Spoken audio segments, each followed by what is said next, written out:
families of the earth be blessed. Now, people read that, people use that, people quote that, people refer to that and say, yep, there it is. That means that we had better support Israel. We absolutely need to support Israel or we'll be cursed. Well, first of all, and again, I want to try to be as quick but as complete as possible. First of all, it was given directly to Abram. And then to Abraham. Now, to the people, to the seed line that would come from him, down through the years and to the present day, absolutely. But we could even look at it spiritual in a sense, if we wanted to, and say that inasmuch as he would be father of many nations, and that ultimately that blessing would be through Jesus Christ, who would come through that seed line, through Abraham's line, that anyone who is a Christian is part of that nation, that great nation that blesses this earth, that blesses all families of this earth. And so it is, but even look at Israel today. Israel, are all nations blessed by Israel today?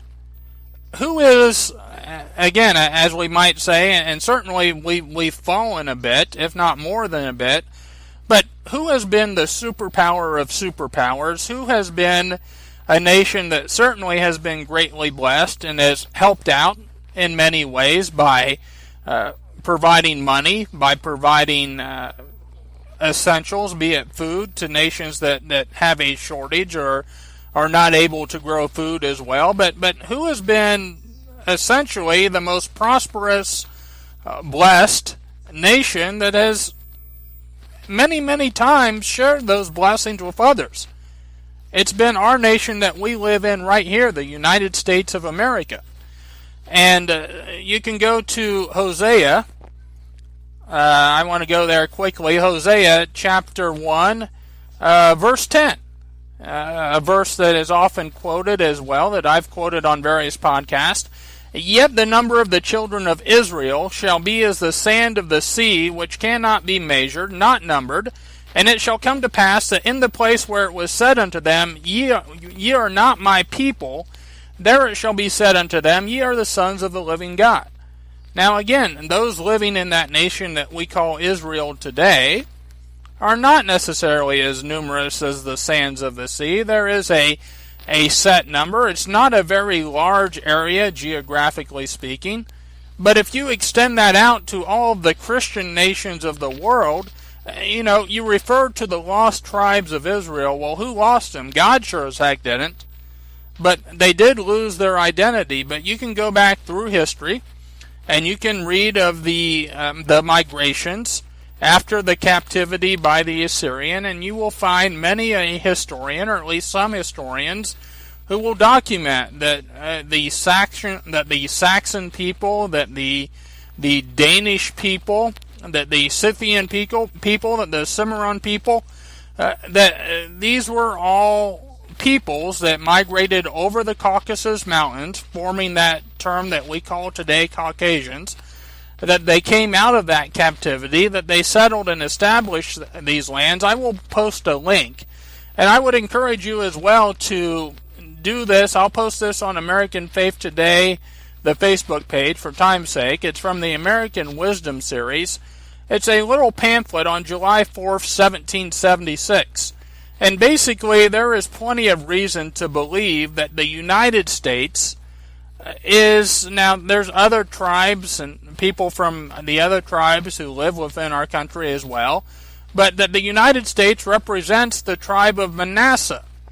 And you can even date it the time that Israel, or the tribe of Manasseh in particular, would have been punished 7 times, as written in Leviticus chapter 26 verse 23, a time being 360 years, 7 times being 2,520 years. Well, when you do the math on that, and you look at Manasseh's captivity, and you forward it, or add 2,520 years, you come to the year of 1776.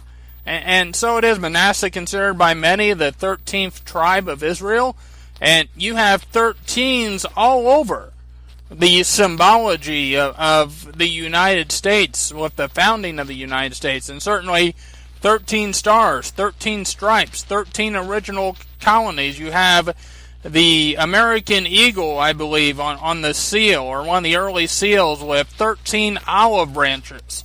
Again, olives, the olive tree, and olive oil being symbolic of our people. 13 olive branches in its talent. So keep in mind that Israel, God knows who his people Israel are, and a nation that is called Israel is not necessarily God's Israel. And I'll even, you know what, I'll go ahead and I'll do that right now even. Give a little bit of background on that.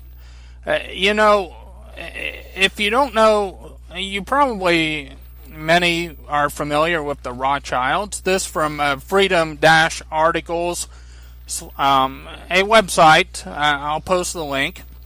It looks like there's a YouTube video that may or may not work. I didn't click on it, but it says the Rothschilds own Israel and direct its genocidal policy. Basically, in short, the Rothschilds own 80% of Israel. They built the Israeli Supreme Court. They own Reuters and the AP, the Associated Press. And as it says, they foment wars, install presidents, dethrone kings, and bankrupt nations.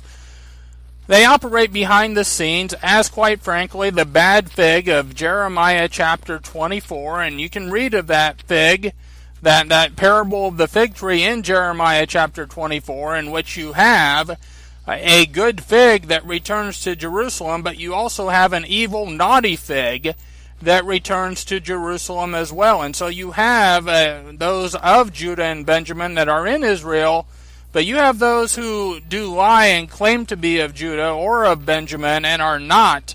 They're of the synagogue of Satan. They are those that were of the Pharisees, of the Sanhedrin that Christ identified in John chapter 8.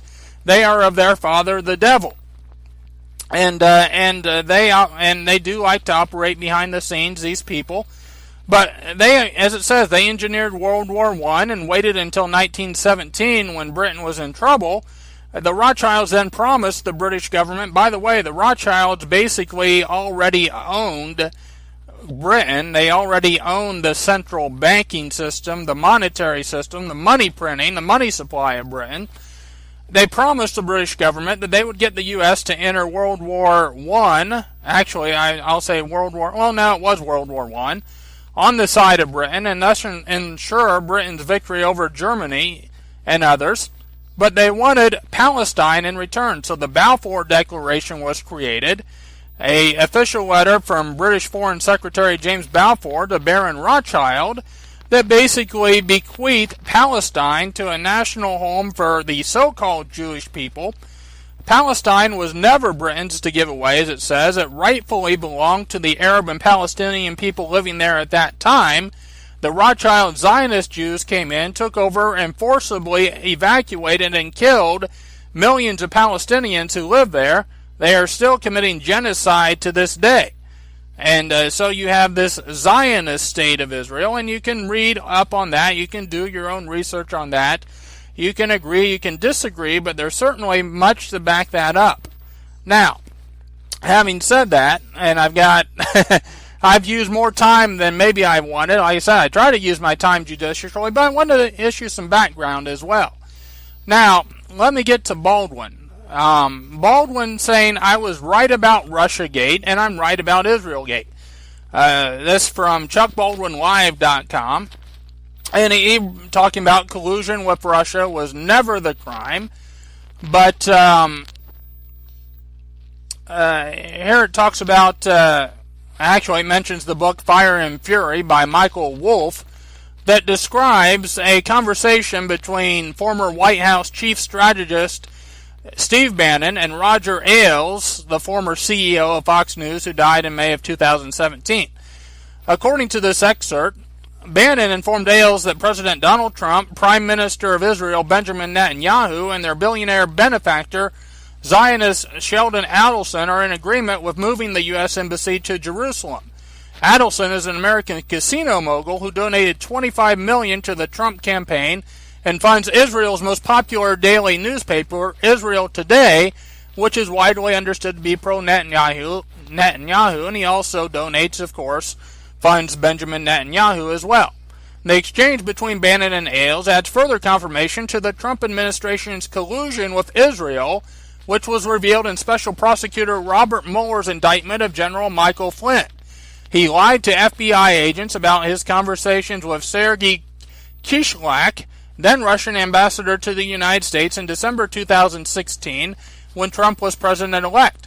Acting on orders from Jared Kushner, Trump's senior advisor and son-in-law, Flynn contacted Kishlak to ask if Russia would delay or veto a UN Security Council vote criticizing Israeli settlements. Flynn also reached out to Kishlak on December 29, 2016, the day after former President Barack Obama signed an executive order imposing sanctions against Russia as punishment for alleged Russian meddling in the 2016 presidential elections. According to the indictment, Flynn asked Russia to refrain from escalating the situation in response to sanctions that the United States had imposed against Russia. And again, there we have Trump commenting, giving his insults about Steve Bannon. And there perhaps is something very real to this. Baldwin saying the real story, of course, is the cover-up of Trump's collusion with not Russia, but Israel. Like I said, I still think there's something with Russia, but I do think the larger fish and the more important prophetic fish in these end times is Israel. Russia certainly plays a key role as well. But he says the chain of command was clear. Donald Trump to Jared Kushner to General Michael Flynn.